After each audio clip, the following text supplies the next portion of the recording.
Figure that one out. But let's start at Cowboys camper Micah Parsons asked for a trade last week, saying his agent and the Cowboys have not even talked about a new deal. Owner Jerry Jones then dismissed the trade request as part of negotiations. And today from camp, new head coach Brian Schottenheimer on Parsons. This is new on SportsCenter. You'll see a lot of the same things he's been doing. The meetings have been really good. Like I said, what you see from him is the coaching piece of it and all that he's doing, diving into the other guys. And I don't think you'll see much different. But, again, very engaged, ask good questions. And, I don't think that's going to change. We're still planning on moving Mike around and putting him in all the spots that we see him and using our fronts the way we want to see it. And, we go about our business every day. We live in the moment. We focus in the moment. And, again, like I said, I talked to you guys the other day. I'm not going to get a lot into it, but, I expect Micah to be here. Senior NFL insider Adam Schefter is with us. When you think about this saga playing out so publicly, it is under the prism of a new head coach and a new defensive coordinator in Matt Eberflus. So where do things stand at this point? Well, Hannah, I got a lot of sleep over this weekend after listening to Jerry not having to worry about this particular issue. And now that I'm well rested, I can better dissect the fact that Micah Parsons was back at practice today wearing his number 11 jersey, not going through drills as a spectator, but the fact that he was in number 11 is some signs of hope, just as Jerry told the audience. Now, it doesn't mean that Mike is happy, not at all. He has personally delivered that trade request to Stephen Jones, and he would prefer to be shipped out of Dallas. But Jerry Jones has made it clear that he's not interested in moving on from Micah Parsons. It's hard not to think about Myles Garrett earlier this offseason, who went nuclear on the Cleveland Browns, said he would never play in Cleveland again, and lo and behold, a couple months later, had a contract that made him the highest paid non-quarterback in NFL history at that time. Somewhere out there, people still believe that something similar could happen with Micah Parsons and the Dallas Cowboys, but there still is work to do to repair this relationship and to get Micah back to a spot where he's comfortable playing in Dallas. In the meantime, we're parsing out the meaning of his attire at camp. How fun is that? He is not the only player holding in for a new deal. We can certainly add Bills running back James Cook to the list. He's at practice, not in uniform, for the second straight day. He is in the final year of his rookie deal. He wants to be paid like a top running back. He scored 16 touchdowns last season. So, Adam, what can you tell us about Cook and the Bills?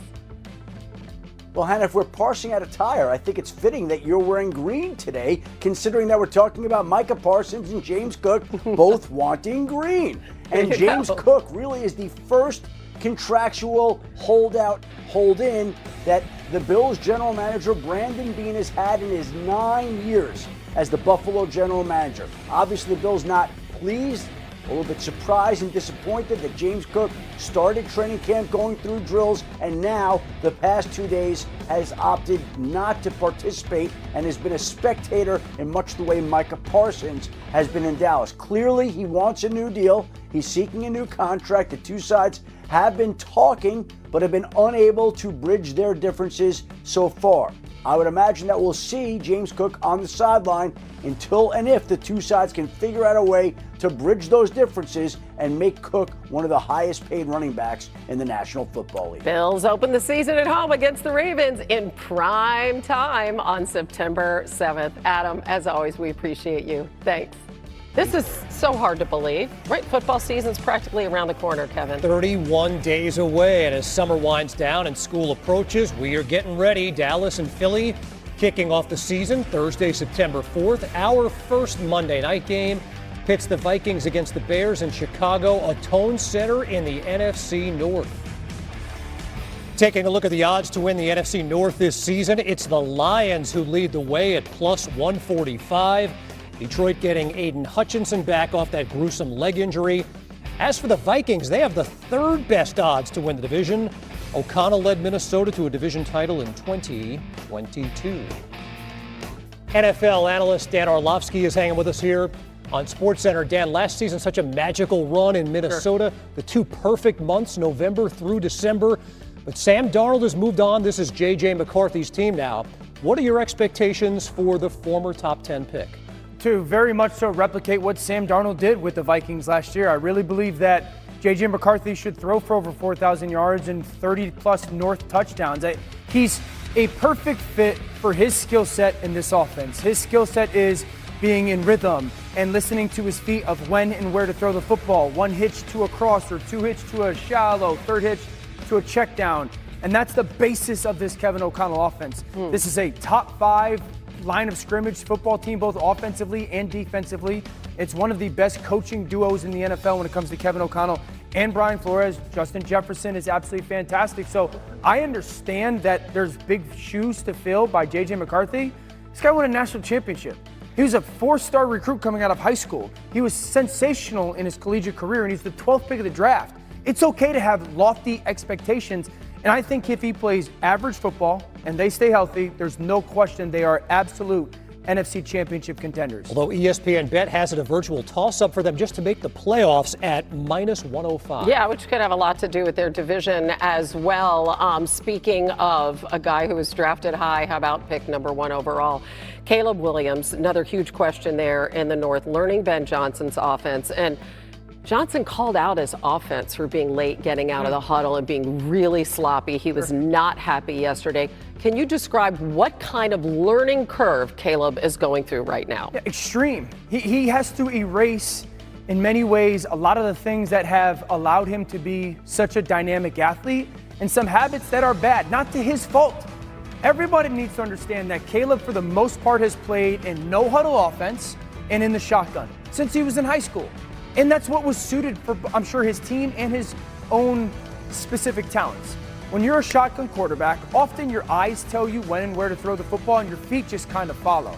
Now, under Ben Johnson, 1, you're in the huddle. So you're hearing a play call. You're taking that play call and now communicating it to the offense. Sometimes there's 3 or 4 play calls in it. Then you're breaking the huddle. You got to check the play clock. You got to get to the line of scrimmage. You got to see what the defense is doing and then figure out what play you're actually going to run, communicate that to your offense, and then go execute. And now we're talking about being an under-center quarterback. And when you're an under-center quarterback in the pass game, oftentimes your feet tell you when and where to throw and your eyes kind of confirm. So it's just a completely different world. That's not saying Caleb's not going to have some success. That's not saying he's not going to have good games. It's just going to take a long time for him to get to where people became very accustomed to watching Jared Goff under Ben Johnson.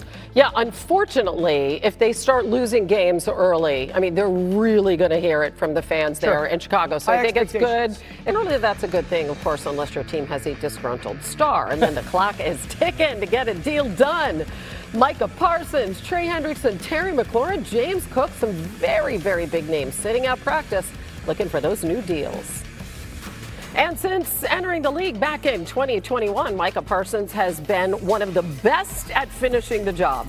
The Cowboys' edge rushers' 52.5 career sacks are the 5th most in the league during that span, trailing only Myles Garrett, TJ Watt, Trey Hendrickson, and Nick Bosa. So Dan Orlovsky is back, and there's so much going on, so much talk on both sides.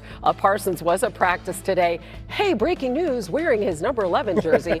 How do you think all of this is playing out in the locker room? Poorly. I'm sure there's a reality for the players and the coaches is like us against the control, the power, the owner, whatever. But at the end of the day, I watched Jordan Mailata for the Eagles last week go, we're not the defending Super Bowl champions. This is a new season. And so you could tell, like, Philadelphia is just going to, re-go. Like, it's business as usual. And there's a lot of this with the Cowboys. There's a lot of, like, in the locker room, is he going to be here? Is he not going to be here? How real is his trade request?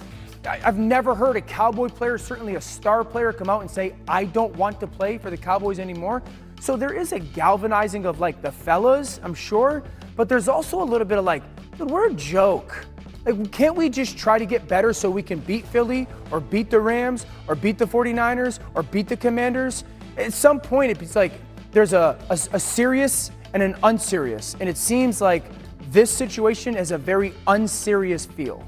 And then you've got your head coach having to answer questions. Everybody has to. Your new head coach having to answer questions about it as well. Real or not, it does seem to follow the Dallas Cowboys, Dan, these things. How about the other players holding in at camp? James Cook in Buffalo, Trey Hendrickson, Terry McLaurin. Look, all of those teams need those guys, yes. But which one would have the biggest negative impact if it carries over into the season? Terry McLaurin. Terry McLaurin impacts winning at a significantly high level. Justin Jefferson does it for Minnesota. Jamar Chase does it for Cincy. Amon-Ra St. Brown does it for Detroit. Terry McLaurin does it for the Washington Commanders. Last season was this magical season, right?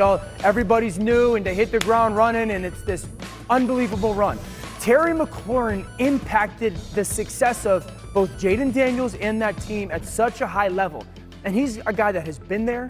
And at the end of the day, the quarterback gets the line of scrimmage and those fourth quarter comebacks and all those moments that we remember last year. Jayden Daniels often looking for Terry McLaurin. He sure hey, was. Terry, you're one-on-one. I'm going to give you a chance to go make a play. And so all those guys are great players, but I don't believe Washington is a playoff football team without Terry McLaurin. They absolutely are with him. 13 touchdown catches in 2024, most in a season in Washington franchise history, and you said it really helped Jayden Daniels in the maturation process. Great stuff. Dan Orlovsky. Thanks, Dano. Yep. Well, most murky quarterback situation, that belongs to Cleveland. 4 players vying for that starting spot. Injuries are playing a part. Kenny Pickett missed time at the hamstring strain. And Shedeur Sanders has been dealing with a sore shoulder. Here's Shedeur when asked if he wants his dad, Dion, to show up at camp.